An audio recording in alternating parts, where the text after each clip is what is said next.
Alors bonsoir à toutes et à tous. Merci beaucoup d'être là à nouveau pour ce deuxième volet de cette session, donc deuxième session, réflexion-intégration sur la base de l'enseignement donné par Acharya. C'était, sauf erreur, le 8 décembre, si ma mémoire est bonne, je crois que c'est ça, où il nous a parlé de la loi du karma qui est en droit fil de la réflexion sur les défauts du cycle des existences. C'est ce que nous avons vu.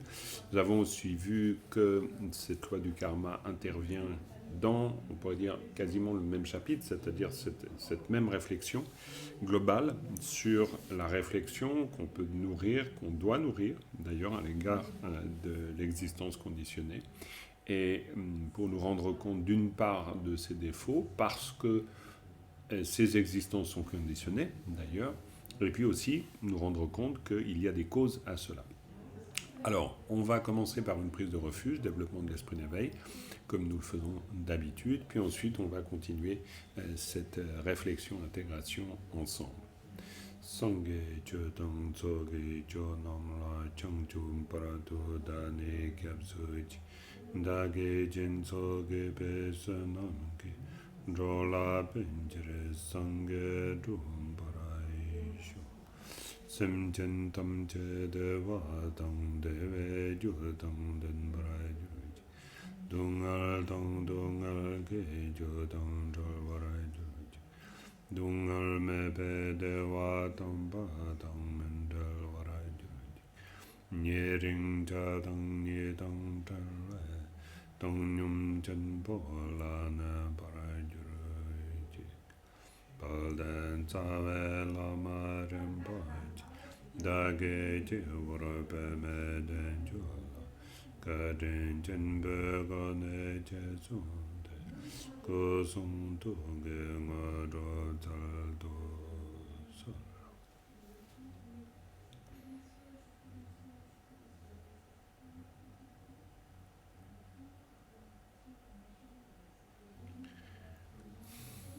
Alors avant de poursuivre, je vous rappelle le contexte un peu particulier car j'enregistre avant diffusion cet enseignement, cette session de réflexion et intégration.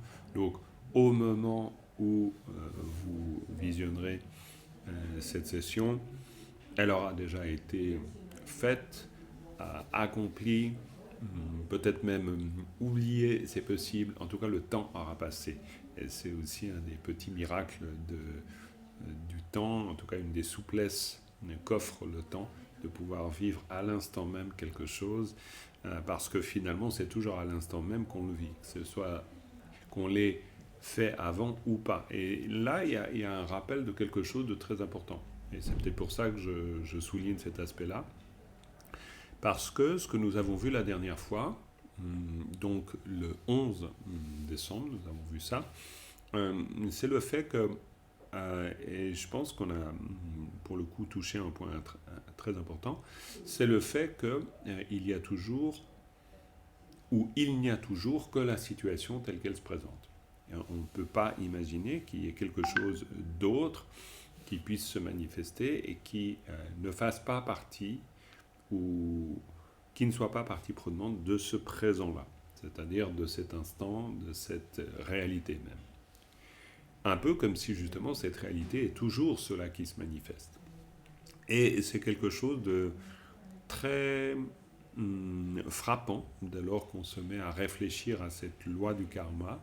Pourquoi ? Parce que cette loi du karma, je vous le rappelais la dernière fois, c'est aussi l'idée que ce que nous vivons est le résultat de nos actes, et ce que nous vivons produira aussi les conditions de nos existences futures, que ce soit le futur en termes justement d'existence ultérieure, ou que ce soit futur simplement en termes de manière dont on perçoit les choses, dont on se conditionne à percevoir la réalité.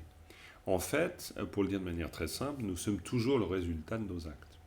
Et je citais la dernière fois donc cette expression Est-ce une parole du Bouddha véritablement ou pas, tirée de quel sutra, je ne sais, mais Lama Tongzong avait coutume d'exprimer cette expression qui dit, ou de nous dire, de partager cette expression qui nous dit, si tu veux connaître ton passé, regarde ton présent, si tu veux connaître ton futur, regarde ton présent.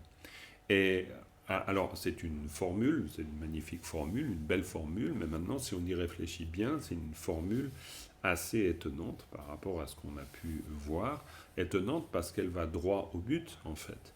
Elle nous rappelle qu'effectivement, je suis, et dans le je, c'est autant mon corps physique, qui est une forme de manifestation aussi, de conditionnement, c'est aussi ma manière de penser, c'est ma manière de percevoir. Tout cela, donc, physiologiquement et psychiquement, est le résultat d'un conditionnement. Et sur la base de ce conditionnement, donc, je vais interagir avec la réalité telle qu'elle se produit, telle qu'elle se manifeste là, à chaque instant pour moi. Donc, dans cette phrase, dans cette formule, si je veux connaître mon passé, eh bien, regardons le présent, je regarde le présent, c'est une façon de rappeler que, eh bien, le passé est là où c'est d'abord, on pourrait dire, cette réalité présente. Et donc, si je veux revenir dans le passé, j'y reviens en étant là dans le présent. Alors c'est assez étonnant d'ailleurs, parce que c'est une manière à la fois d'annuler le passé, il n'y a que le présent, et c'est en même temps une façon de dire que ce présent, cette instantanéité, est forcément aussi le fruit de tout ce qui a pu être fait, de tout ce qui a pu être pensé, de tout ce qui a pu être agi. Et de la même manière, eh bien, ce que je vais mettre en place là maintenant comme réaction va avoir une incidence sur ce que je vais devenir. Alors soit, et peut-être vous vous rappelez, Acharya Kuncho Tenzin rappelait dans l'enseignement même de Gompopa différents termes, donc c'est lié à une terminologie précise, où on parle par exemple de Namin Kintebu. Namin Kintebu, ça veut dire les fruits de pleine maturité.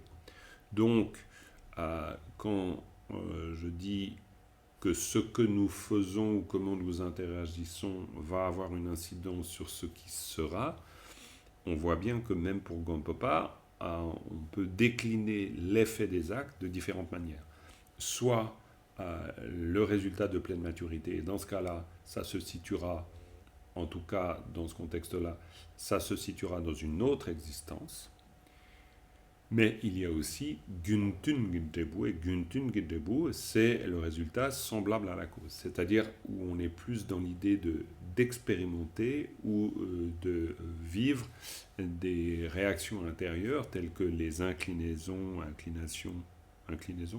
être enclin à faire ceci ou faire cela. Donc tout ça, c'est une autre forme de résultat des actions, Guntun Gintebu.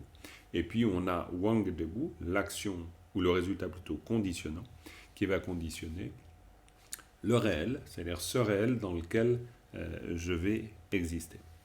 Alors, d'où la formule qui me dit, la manière dont je réagis là maintenant, donc la manière dont j'agis, parce que pour moi c'est souvent simplement une action, c'est pas forcément une réaction, c'est-à-dire mes choix, mes pensées, mes mots, mes actes, mes gestes, tout ça, ce sont des actes, du point de vue du karma, vont avoir, donc tout cela va avoir une incidence sur ce qui sera. C'est-à-dire que le réel ne sera jamais finalement que le résultat de mes propres actes. Alors, cela dit, c'est vrai que quand on voit les choses de cette manière-là, ça va nous demander, ou plutôt ça va nous encourager à développer une réflexion qui parfois nous amène aussi dans des, on va dire, dans des difficultés de raisonnement. Parce que on va pouvoir malgré tout penser que non, mais il y a quand même des tas de circonstances qui ne dépendent pas de nous. Et c'est vrai, il y a dans l'expérience qu'on fait de la réalité, on ne peut pas décider du temps qu'il fait, etc. Donc, ou on ne peut pas décider d'être confronté à une violence particulière, une inimitié, ou alors au contraire une amitié, etc. Voilà. Il y a quand même quelque chose où on pourrait dire qu'on ne décide pas de tout. Alors là, c'est une question gigantesque, hein. C'est la question presque on pourrait dire, du destin. Est-ce que le karma est un destin où on ne décide de rien, tout est écrit par avance, etc. Ou est-ce que, au contraire, c'est une absolue liberté? Et on pourrait dire que cette réflexion autour du karma, elle se situe un peu à mi-chemin entre un absolu déterminisme et un absolu libre arbitre. En fait, si on observe bien les choses, on voit que nos catégories mentales, elles nous portent à opter pour l'un ou l'autre. On entendra des gens nous dire que de toute façon tout est écrit, on n'y peut rien, et d'autres qui nous diront je suis libre de tout, c'est-à-dire j'ai un total libre arbitre. Alors, on pourrait dire que l'attitude bouddhiste ou la pensée bouddhiste, elle va se situer entre les deux. Elle va se situer entre les deux parce que, en fait, et là on revient à la formule, parce que, en fait, il y a un certain nombre de choses que je ne choisis pas. La situation, elle m'est donnée telle qu'elle est. Elle m'est donnée sous la forme du corps que j'ai, du lieu où je suis à l'instant même, des pensées qui sont les miennes, etc. Et tout cela, en fait, je ne choisis pas. Donc on pourrait dire de cela, c'est déterminé. Mais en même temps, tout n'est pas déterminé. Et c'est pour ça que c'est un peu un chemin entre les deux. Tout n'est pas déterminé parce que dans ce donné-là, c'est-à-dire dans ce vécu, cette situation, ce réel, ce présent, qui est constitué, voilà, encore une fois, de tout ce qui me constitue, autant les choses extérieures que les choses intérieures, même dans ma manière de voir, il y a une possibilité de transformation. Donc il n'y a pas un pur déterminisme. Et là, je vais faire juste une petite pause pour que, voilà, même si, on va dire, là dans l'instant, là au moment où je vous parle, vous n'êtes peut-être pas présent, mais vous êtes présent au moment où vous m'écoutez. Et donc, je prends une petite pause pour que vous puissiez réfléchir à cette notion.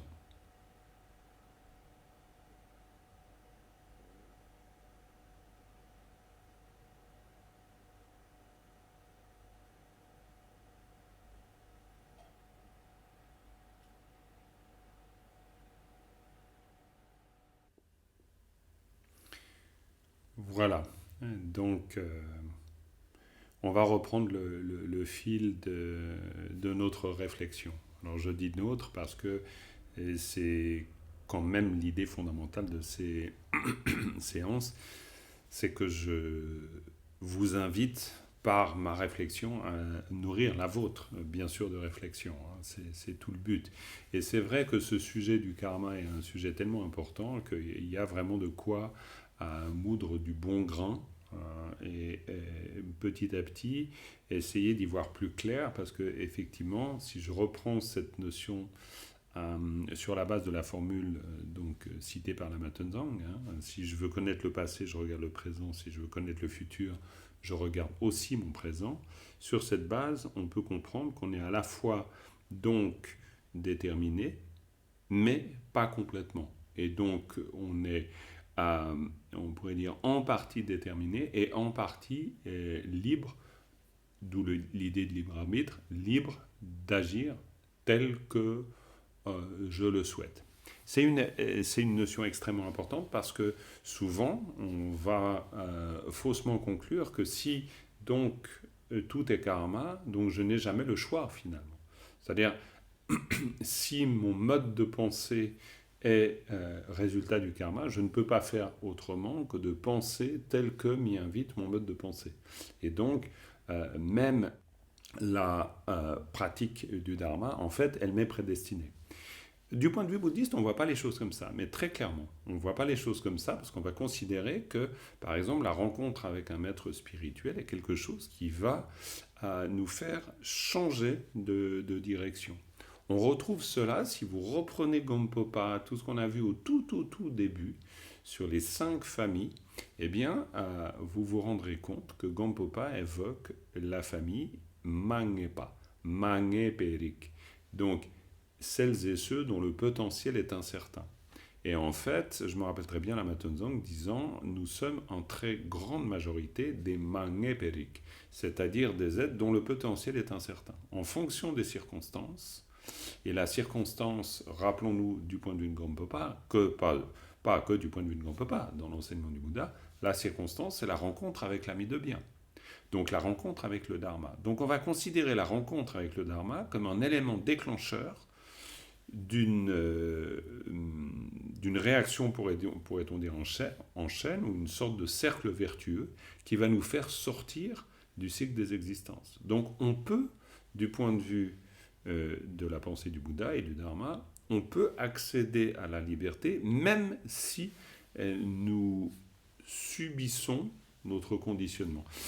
Je mets ça entre guillemets, subir, parce que justement, c'est pas tout à fait qu'on subisse, étant donné que le réel se manifeste, il se manifeste là, tel qu'il est, bien sûr, mais on va considérer qu'on a une forme de marge de manœuvre, et une marge de manœuvre qui nous est donnée par le fait que nous soyons un individu qui bénéficie d'une existence libre et bien pourvue.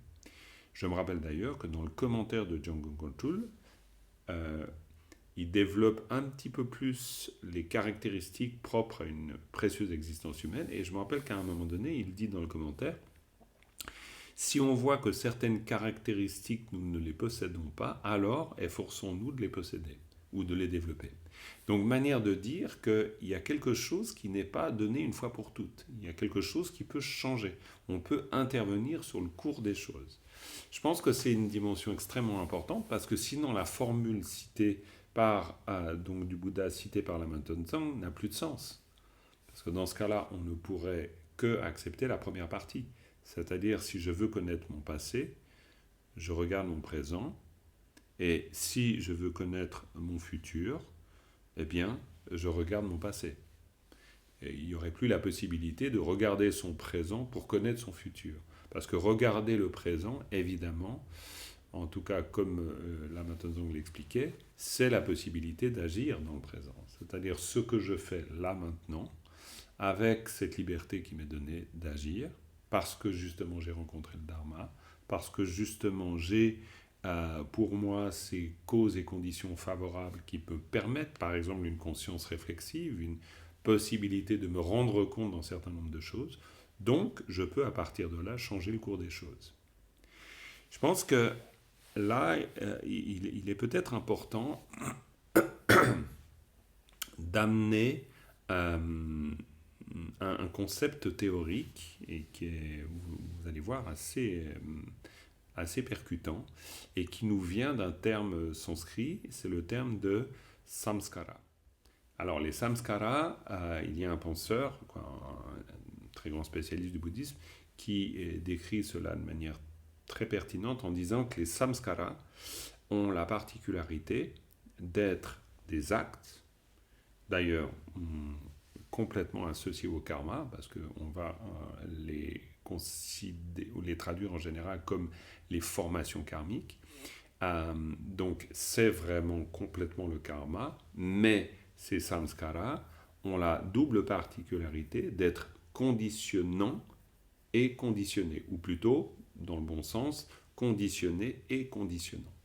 Et c'est, encore une fois, retour à la formule donc du Bouddha transmise par Lama Tongtsang. Pourquoi ? Parce que les actes sont à la fois conditionnés parce qu'ils résultent des actions passées, mais ils sont conditionnants parce que, en agissant, eh bien, je vais contribuer à développer un conditionnement. L'exemple très simple que donne William Waldron dans un de ses ouvrages, c'est les phénomènes d'addiction. Par exemple, quoi d'addiction ? C'est pas tout de suite d'ailleurs une addiction. Il suffit que quelque chose, je l'apprécie, pour éprouver une sensation agréable, bien sûr. Cette sensation agréable va me donner envie de réitérer la sensation, donc je vais refaire l'acte qui va renforcer la tendance, et renforçant la tendance, je vais presque automatiquement être porté à réitérer l'action en espérant pouvoir revivre encore une fois cette sensation agréable. Donc au départ, il n'y a qu'une sensation. Après, il y a mon intervention sur la base de la sensation qui va renforcer la tendance. Et c'est ce qu'expliquent les fameux samskaras. c'est-à-dire conditionné parce que je suis conditionné à apprécier, par exemple, le goût du sucre, mais ensuite, c'est l'attachement qui va être, par contre, cette fois-ci le mien à l'égard du goût du sucre, qui va me porter à vouloir réitérer l'action qui me permet d'obtenir cette saveur sucrée à laquelle je finis par m'attacher tellement que je pourrais peut-être euh, carrément y être addict. Donc l'addiction, du point de vue du Dharma, l'addiction est un phénomène auquel je contribue. Et progressivement, je peux développer des addictions. Donc le samsara, de ce point de vue-là, est aussi à sa manière le résultat d'une addiction. Je suis addict au cycle des existences. C'est pour ça que la formule a son sens. Parce que à la fois, évidemment, je me retrouve dans une situation qui n'est explicable que par les actions que j'ai produites, mais en même temps, au cœur de cette situation, je peux développer des actions qui vont me permettre d'accéder à la liberté et de contribuer à, à ma libération dans le sens de être libre de mes addictions.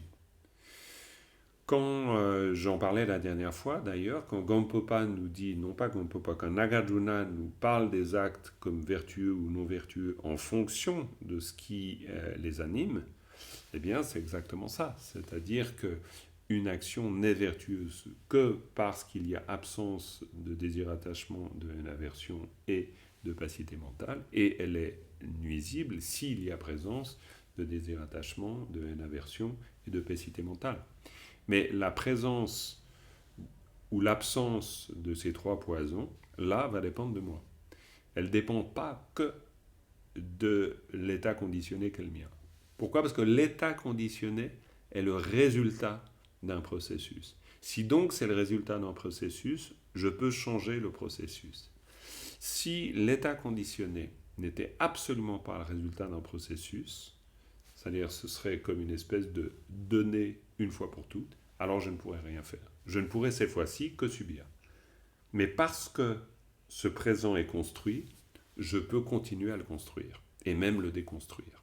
Donc ça, c'est quand même au cœur de ce qu'on appellerait la loi du karma. C'est vraiment un point extrêmement important qu'il nous faut considérer. Sinon, je le mentionnais déjà un peu la première séance en disant le karma c'est un peu mot fourre-tout, on peut tout mettre dedans, et puis de bonnes et de mauvaises choses d'ailleurs, c'est-à-dire qu'on peut vraiment se fourvoyer par rapport à ça et puis finir par se dire que le karma n'indique que un ensemble de choses que je ne peux que subir par exemple, ce qui serait faux. Donc la formule a son sens. Le présent est le lieu d'observation du passé et le présent est le lieu de constitution du futur. Et donc, oui, si j'observe le présent, alors je comprends quelque chose. Je comprends d'où je viens, je comprends où je vais. Et c'est en ce sens où on peut évoquer l'idée de samskara. Pourquoi ? Parce que c'est conditionné et en même temps conditionnant. Il prend un autre exemple, William Baldwin, pour prendre l'exemple d'une rivière. C'est-à-dire, une rivière, il n'y a pas un jour quelqu'un qui a dit on va faire une rivière là. La rivière, elle creuse son lit parce qu'il y a pluie, écoulement. Petit à petit, il y a constitution du lit d'une rivière et petit à petit, eh bien, il va y avoir enchaînement dans le cycle de l'eau qui va faire que la rivière, eh bien, se constitue. Mais il n'y a pas quelque chose de l'ordre d'une conscience qui décide de faire advenir la rivière. Ça, c'est une chose extrêmement importante et qui est liée à la loi du karma et qui est aussi un élément qu'il est important d'amener, c'est le fait qu'il n'y a pas de créateur externe à nous-mêmes. Acharya Köncho Tenzin le disait, bien sûr, mais ça, c'est quelque chose de fondamental. On peut se rappeler d'ailleurs du début du chapitre, le début du chapitre sur le karma. Alors attendez juste que j'ouvre le chapitre. Il est frappant parce qu'il va nous dire... Alors juste 30 secondes. Voilà. La première citation, la citation du Sutra des 100 karmas nous dit c'est la variété des karmas qui crée la variété des êtres. Et ensuite, dans le Sutra du lotus blanc de la compassion, l'univers est produit par le karma, c'est le karma qui le fait apparaître, les êtres sont produits par le karma, c'est lui qui les différencie. Donc, pour dire que, évidemment, il n'y a pas un créateur extérieur, vu que le karma n'est pas conçu comme l'action de quelqu'un, ni de quelque chose, mais le karma est conçu comme cela que je propulse moi-même, que je mets en mouvement moi-même. Et on refait une petite pause, voilà, une petite pause méditative pour nous permettre d'intégrer ces différentes notions.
Voilà, juste le temps de 21 respirations qui nous permettent de retrouver ce calme mental, mais aussi peut-être de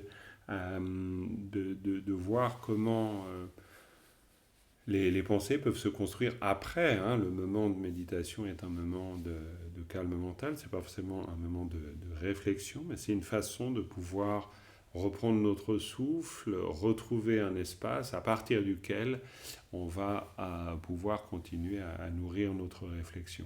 Parce que le but, c'est bien ça, hein, c'est d'essayer de voir finalement comment toutes ces notions propres à la loi du karma peuvent être comprises, travaillées par nous. On a vu beaucoup de choses avec Acharya Könjo Tenzin. Je vous encourage vraiment à réécouter ou à relire le chapitre et de reprendre chacun des termes.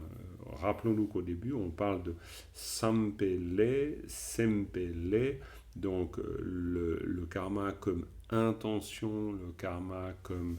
Je peux même retrouver la terminologie qu'on retrouve dans, euh, dans le texte lui-même, c'est l'impulsion mentale, sempele, et l'acte qui en résulte, sampele.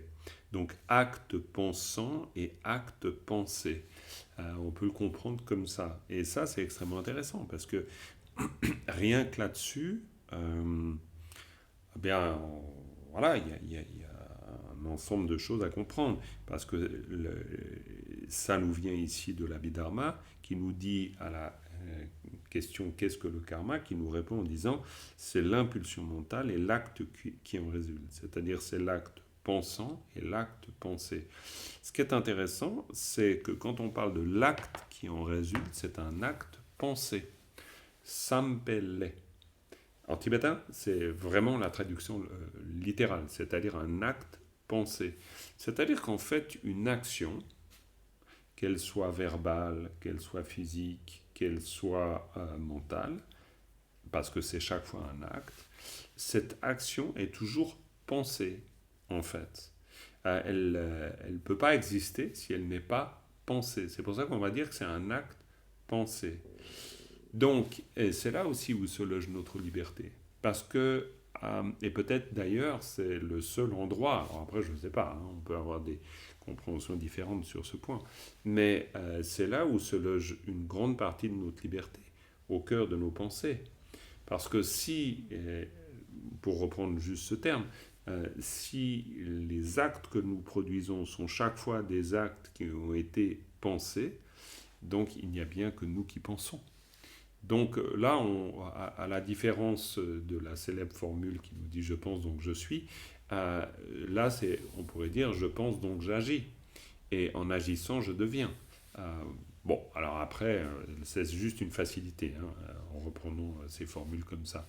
C'est pas pour enfermer la réflexion dans ces termes.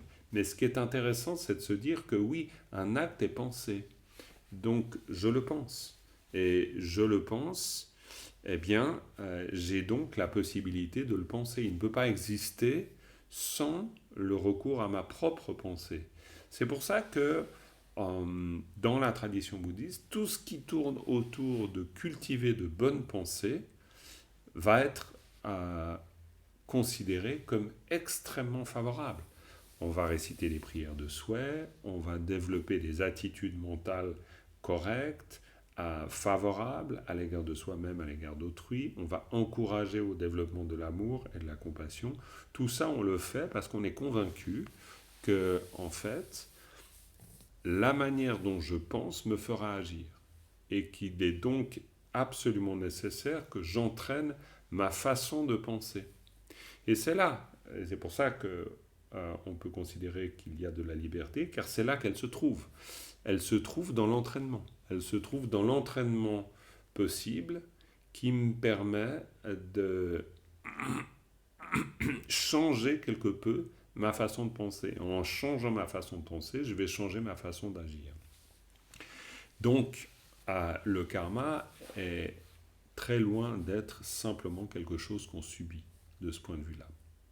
Maintenant, j'ai envie de revenir pour la dernière partie de cette session sur ce que j'avais commencé à évoquer la dernière fois sur la base de la question de Marie-Vonne, qui me posait la question de, en la formulant, j'espère pas trahir la manière dont elle l'avait formulée, mais c'était un peu je crois qu'elle demandait, j'en suis sûr, mais maintenant les mots exacts, est-ce que Lama Tenzang n'a jamais eu de doute? Et puis j'avais raconté cette fameuse, j'ai raconté cette anecdote où il arrive à Montchardon, un peu dépité de voir où il arrive, et puis ensuite il lutte, pourrait-on dire, contre des conditions qui ne sont pas super favorables en termes d'environnement, pas d'eau, pas de route, une population très bizarre et étrange pour lui, etc. Et le moment où il demande au Karmapa, il dit au Karmapa, parce qu'il faut savoir qu'il n'avait pas vraiment envie de se retrouver en Occident, donc il dit au Karmapa, je veux bien me retrouver là, finalement, de toute façon il avait accepté, il y était, mais par contre, lui dit-il, faire un centre du Dharma dans ces conditions, c'est pas possible, il faut qu'on parte ailleurs.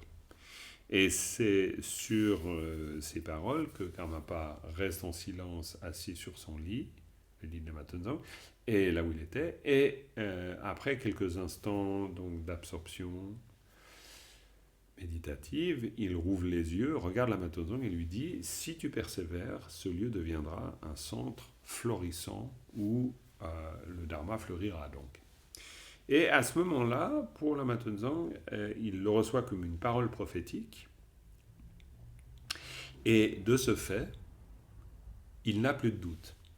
Ça ne veut pas dire qu'il n'a plus de difficultés, ça il en aura beaucoup, parce que faire ce qu'il a fait à Montchardon reste une œuvre absolument incroyable, quand on pense que le point de départ, qui est une ferme en ruine, donc devenir un lieu où toute cette activité a été déployée, c'est proprement incroyable. Mais ce qui est intéressant, c'est que ce n'est pas donc pour dire que, entendant le Karmapa lui dire ça, il n'a plus aucune difficulté, c'est pas ça. Il n'a plus aucun doute quant au fait de devoir se retrouver là. Quoi de devoir? C'est pas de devoir, et c'est pour ça que j'avais envie de reprendre cette anecdote qui est beaucoup plus qu'une anecdote.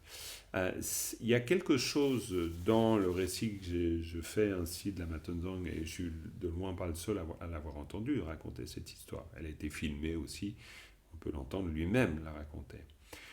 Il y a là l'idée, et ça a été aussi évoqué la dernière fois par Claude sur l'idée d'accepter, il y a cette capacité extraordinaire qui consiste à se dire, ben, en fait, le réel, il est là tout entier maintenant.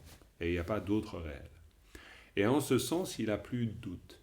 Encore une fois, ça a pu être difficile à des tas de moments, mais il n'y avait pas de doute dans le sens où il a pu, quoi, je le suppose, il n'a pas beaucoup développé là-dessus, mais il a pu se dire, je pense, que sa vie, c'était ça. Et ce n'était pas autre chose. Et là, on voit que plutôt que de subir cette existence, pour le coup, parce qu'elle lui semblait à ce moment-là quand même pas que favorable, à ce moment-là, le fait de l'accepter, il cesse de la subir, justement. Il embrasse cette existence complètement. Et à partir de là, n'ayant plus de doute sur le fait que le réel pour lui se présente de cette manière-là, et pas d'une autre façon, eh bien, à partir de là, il peut déployer son activité sans être, on pourrait dire, retenu ou tiré en arrière par l'idée de j'ai pas de chance. Parce qu'en fait, dans le fond, en tout cas une manière de comprendre cette histoire, c'est une de ces dimensions, c'est que Lama Tenzong coupe court avec l'idée d'avoir de la chance ou de ne pas avoir de la chance. Ça devient complètement caduque, ce genre de pensée. Elle n'a plus de sens. Elle n'a plus de sens parce que c'est pas en ces termes qu'on peut comprendre l'existence. Et clairement, à ce moment-là, il se libère de cette façon-là, justement, de voir les choses. Parce qu'il a pu penser de cette manière-là, en se disant qu'il avait qu'il n'avait pas tiré le bon lot, en tout cas. Il était arrivé dans un endroit, non, qui n'était pas le bon. Mais à ce moment-là, parce qu'il embrasse complètement ce réel qui se présente à lui-même, eh bien, il se libère en même temps, du même coup, de cette pensée comme quoi on peut avoir de la chance ou ne pas avoir de la chance. Alors maintenant, est-ce qu'on peut transposer ça facilement dans nos vies? Ça, c'est une autre histoire. Parce qu'il n'est pas certain qu'on arrive à voir les choses comme Lama Tenzong a réussi à les voir à cet instant-là. Par contre, on peut s'acheminer vers cette pensée-là. On peut essayer d'aller dans ce sens, de comprendre que, en fait, le réel se donne toujours à nous-mêmes, tout le temps, et que, en acceptant ce réel d'une manière, alors il y a manière et manière, mais en l'acceptant, encore une fois, non pas en le subissant, mais en l'acceptant complètement, d'une manière très ouverte, sans le juger, eh bien, ça va me permettre de pouvoir retrouver une forme d'autonomie, une forme de liberté dans le moment même. Et ça, je vais en avoir besoin dans mon existence, c'est-à-dire face aux événements, parce que face aux événements, j'ai besoin aussi d'un certain nombre de ressources, des ressources nécessaires pour pouvoir agir, répondre.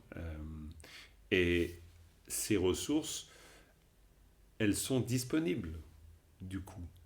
Pourquoi? Parce que mon mode de pensée me rend accessible ces ressources.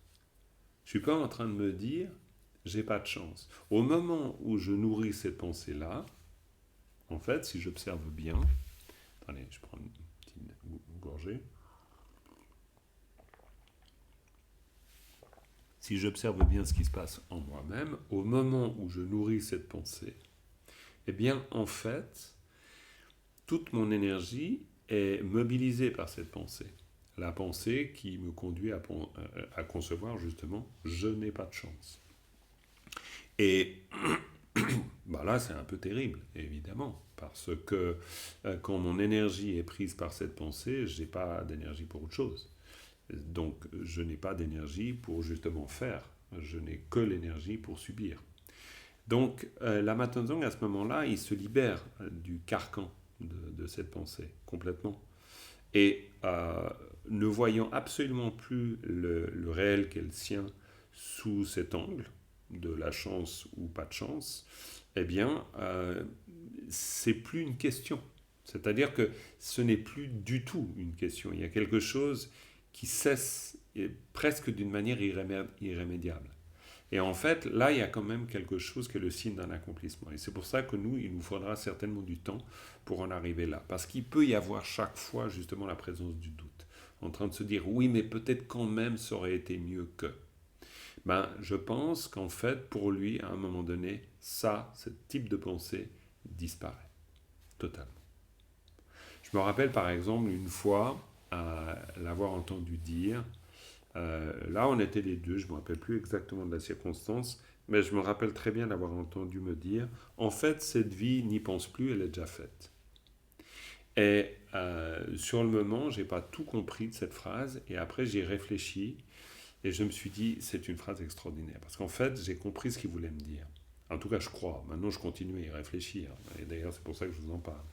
Parce que je l'ai un peu compris après, en me disant, ben oui, finalement, un peu comme il le montrait dans l'exemple de sa vie, dans sa façon de faire, ben oui, cette vie, elle est faite, quoi. Elle est faite dans le sens, elle s'est déjà manifestée.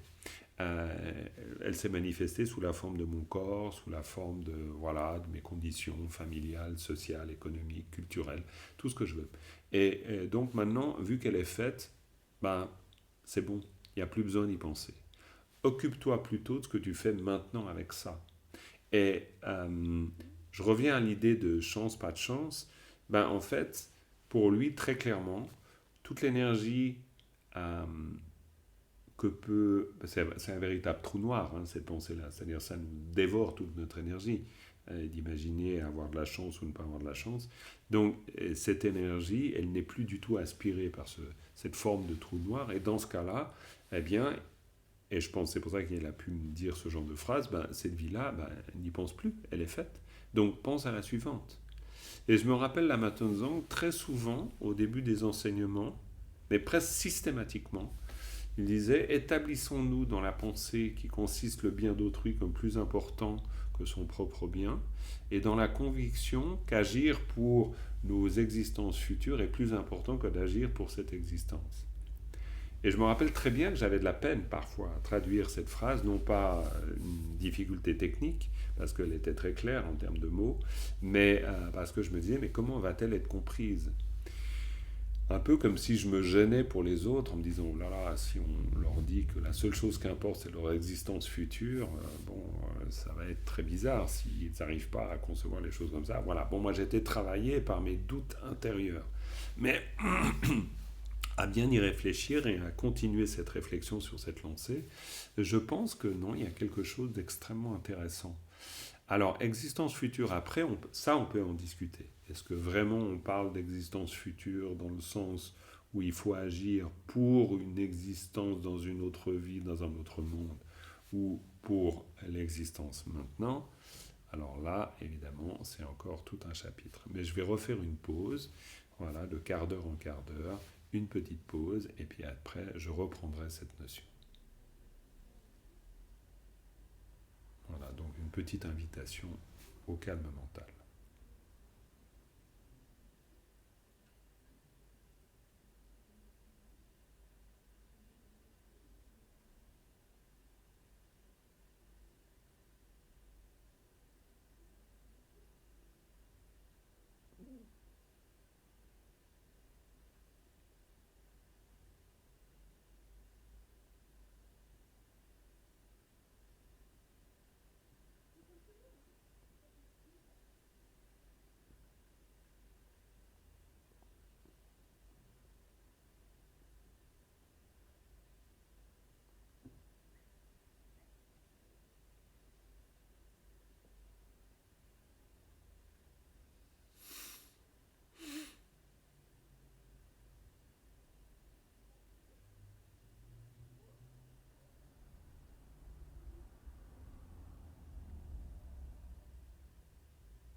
Voilà.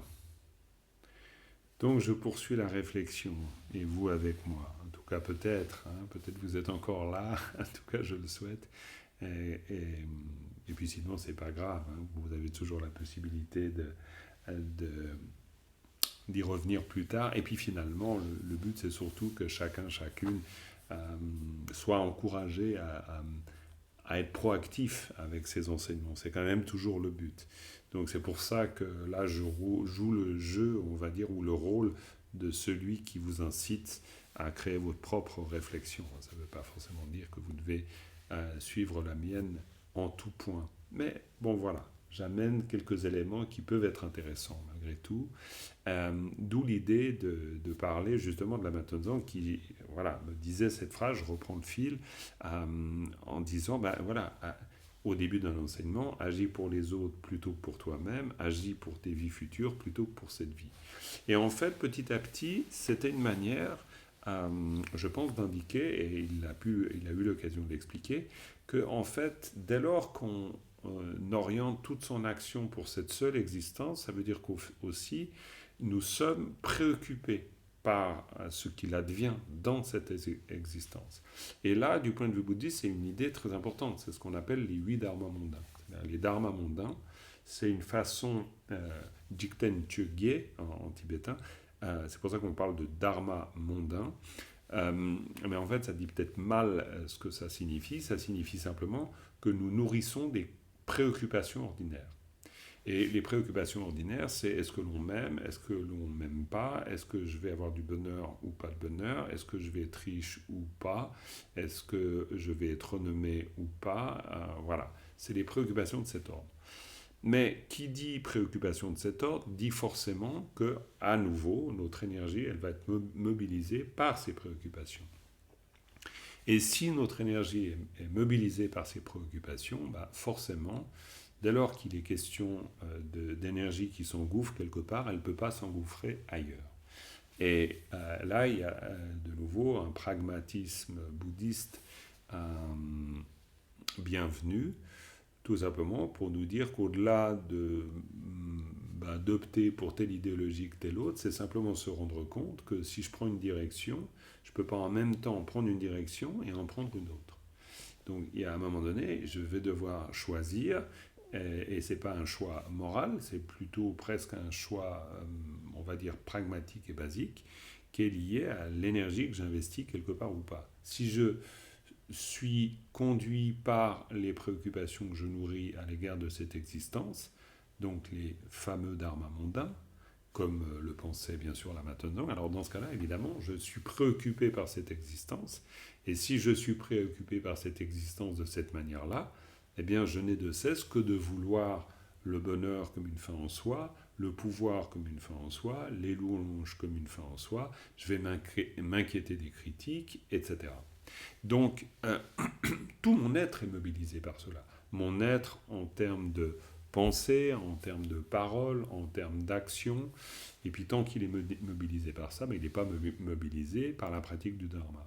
C'est pour ça qu'il commençait ses enseignements comme ça, en disant « œuvre plutôt pour tes vies futures ». Et œuvrer pour ces vies futures, ben forcément, ça veut dire que... Alors, ça ne veut pas forcément... D'abord, je vais dire ce que ça ne veut pas dire. Dans son esprit, parce que c'est finalement une construction, sa pensée sur ce point était vraiment une construction issue des textes classiques, ce n'était pas l'idée de viser particulièrement une existence plus favorable que celle-là dans le cycle des existences. C'était une façon et c'est toujours d'ailleurs, une façon de se libérer complètement de préoccupations ordinaires pour œuvrer au sens profond d'un accomplissement. Et quand on dit les vies futures, dans ce cas-là, ça sous-entend une existence ou des existences mises au service de l'accomplissement de l'accomplissement du dharma pour son propre bien, mais le bien d'autrui aussi, évidemment. Et du coup, ce qui est intéressant, c'est qu'en termes d'actes, parce qu'on parle toujours de karma, en termes d'actes, ça change complètement la nature de l'acte. La manière dont je m'investis dans une action, mais aussi, et bien sûr, la nature de l'acte, la nature de l'action. L'action n'a plus un objet immédiat, qui est un objet, en fait, d'espoir ou de crainte, comme le supposent les fameux dharmas mondains dont je parlais avant. L'objet devient différent. L'objet n'est pas lié à l'obtention d'un objet, donc n'est pas non plus lié Alors, objet dans le sens n'importe quoi, hein. Ça peut être quelqu'un, quelque chose, un pouvoir, ça peut être matériel, immatériel, mais c'est toujours un objet. Et donc, du coup, encore une fois, donc, l'action n'est plus liée à l'obtention d'un objet, l'action se libère de l'idée de l'objet. Donc l'action peut commencer à se déployer d'une autre façon que ce qu'elle fait en général, c'est-à-dire où elle se déploie d'une manière ordinaire, la conscience orientée vers un objet. Et donc, il y a là la possibilité de se libérer complètement de ce qui m'advient, par exemple. Je suis beaucoup plus libre face aux situations, ne pensant pas que la situation, quelle qu'elle soit d'ailleurs, doit forcément m'amener ceci ou cela. Et ça, j'ai pu l'observer avec Lama Tenzang. C'est pour ça que son exemple est extraordinaire, parce que quand on parle du karma, eh bien justement, je crois vraiment pouvoir dire, et je ne suis pas le seul à pouvoir en témoigner, que d'une manière très claire, très nette, il avait complètement actualisé cette manière de voir. C'est-à-dire que ce qui lui advenait, ou ce qui advenait pour lui en termes de situation, d'avantages, de difficultés, c'était jamais considéré comme problématique. Pourquoi ? Parce que finalement, son action ne visait pas à obtenir ou à manipuler le réel ou la manifestation pour qu'elle prenne telle ou telle forme. Non. L'idée, c'était plutôt que de toute manière, il adviendra ce qu'il adviendra.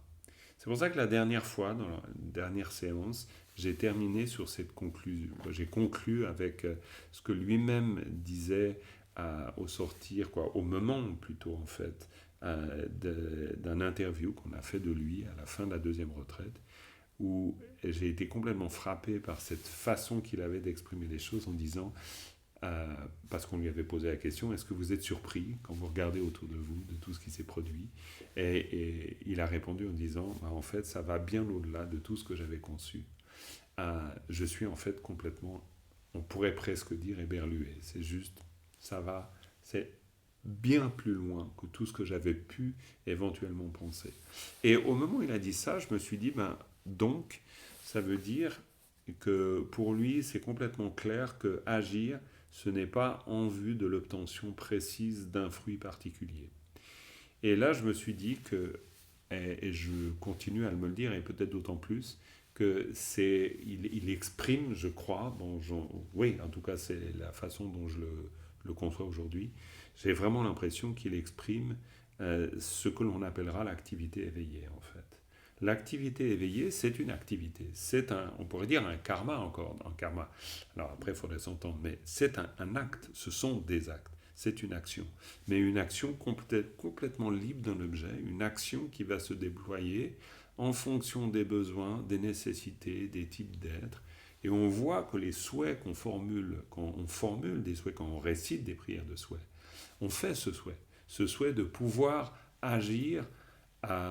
Il y a par exemple ce magnifique troisième chapitre, ce développement de la bodhicitta, troisième chapitre dans la marche vers la veille, où Shantilva dit, puissais-je être un pont, puissais-je être une île, puissais-je être une médecine pour ceux qui en ont besoin, une île pour ceux qui veulent une île, etc. Et en fait, il y a l'idée d'ouvrir complètement tous les possibles pour que se déploie cette activité. Et cette activité, en fait, j'ai pas besoin de la concevoir par avance, je peux la laisser se déployer. Et quand Lama Tenzang a répondu de cette manière, je me suis dit, alors là, c'est vraiment, c'est magnifique, c'est très fort, profond, parce qu'en fait, il exprime le fait que, il peut laisser se déployer cette activité, et cette activité prend des formes auxquelles il n'avait même pas songé. Et c'est une magnifique manière aussi de plus que d'illustrer, de vraiment comprendre le sens qu'il y a très profondément dans les actes qu'on pose dans sa vie, que l'on pose à l'égard d'autrui, qu'on pose en rapport au monde. Et finalement, cette réflexion sur la loi du karma, elle nous encourage aussi à cela. C'est-à-dire, elle nous encourage, d'une part, à voir comment nous agissons, avec quelle motivation, avec quelle intention, Sampele, Sempele, hein, si vous reprenez ces termes, donc les actes pensants, les actes pensés, c'est donc voir que tout va procéder de notre intention. Donc, observer la loi du karma, c'est observer ce par quoi nous sommes agis, pourrait-on dire, un peu comme si on se posait la question de quelles sont les forces agissantes. Et à partir du moment où je prends conscience des forces agissantes en moi, alors je peux commencer alors à changer à changer ces formes ou ces forces agissantes. C'est-à-dire, je peux commencer à petit à petit, d'une part, raffiner la motivation, qui est la mienne, et je m'y entraîne. Dans le sens, chacun peut s'y entraîner par la force des souhaits, par l'entraînement à la manière de penser, et petit à petit, je peux même souhaiter être libre de toute forme de manifestation précise d'un objet ou d'un autre, en souhaitant simplement que cette activité se déploie. Donc, on voit à travers l'exemple de la vie de Lama Tongzang ce qu'il a pu nous dire et ce qui nous amène à comprendre qui sont en fait de nombreuses invitations à la réflexion qu'on peut nourrir maintenant à notre tour. C'est une façon de comprendre que sur la base de la loi du karma, on est très loin de l'observation simplement stricte qui consiste à dire il est question d'abandonner tel type d'action, il est question de développer tel type d'action. Cette réflexion sur la loi du karma, elle va nous inviter plutôt à un retour vers nous-mêmes, à une introspection extrêmement profonde qui va nous faire d'une part prendre conscience de comment nous faisons les choses, mais aussi surtout de comment nous pouvons à partir de là les accomplir. Et donc, ça va donner raison, sans aucun doute, à cette fameuse formule du Bouddha transmise par Lama Tongzang qui consiste à dire si j'observe le présent, je comprends quelque chose de la manière dont je suis constitué et je comprends quelque chose surtout de la manière dont je vais pouvoir continuer à me développer, à la fois pour mon propre bien et pour le bien d'autrui. Voilà. Donc écoutez, je termine ici cette session assez particulière, session monologue, voilà, et en imaginant simplement vos présences et puis en espérant que cette réflexion saura nourrir la vôtre, hein, c'est vraiment le souhait que je fais. J'en profite aussi parce que c'est la dernière session avant les fêtes de fin d'année, Noël et tout ça. J'en profite vraiment pour vous souhaiter de très belles fêtes, de beaux moments avec vos proches. Et prenez bien soin de vous et on se retrouvera normalement, on verra ce que l'impermanence nous réserve, mais normalement nous devrions nous retrouver au mois de janvier. En tout cas, c'est aussi mon souhait. Merci beaucoup. Et je vais terminer avec une dédicace. Sonam di tamje zingpani tomne nyebe janam pamjene kega naje bolam trupai sibe tsolen rowan warai. Voilà, merci beaucoup d'avoir visionné ce replay, peut-être jusque-là, de l'avoir suivi. Et puis, oui, portez-vous bien. Merci. Au revoir.